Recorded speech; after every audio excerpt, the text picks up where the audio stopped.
सुबह उठते किया काम खराब, आज तो पक्का लगेगी मम्मी से क्लास। सुबह नहाने के बाद भंडारे जैसी आलू मटर की सब्जी बनाई और साथ साथ में खीर चढ़ाई। और मैं कुछ काम करूँ रायता ना फैले। मम्मी को देखते हुए मम्मी बिजी है, इस रायते को समेटने की सोची। फटाफट से सारा किचन साफ किया। तभी ये भी उठ के आ गया और उठने के बाद सबसे पहले मुझे ढूंढता मैं कहाँ हूँ।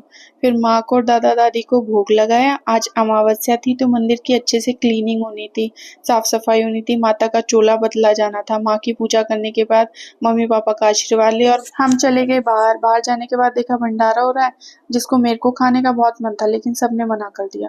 फिर पहुंचे शोरूम में। शोरूम में जाने के बाद बहुत सारे फोन देखे, कुछ समझ नहीं आया। फिर हार के वन प्लस का ही लिया और जिसको लेने के बाद फिर पार्टी तो बनती है। फिर पहुंच गए रेस्टोरेंट में। रेस्टोरेंट में जाने के बाद पूरा मेन्यू छान भगाया, लेकिन हार के डोसा ही समझ आया। आज की वीडियो को यहीं एंड करते हैं। मिलते हैं नेक्स्ट व्लॉग में। प्लीज लाइक कीजिएगा, कमेंट कीजिएगा, सब्सक्राइब कीजिएगा। Thank you for watching.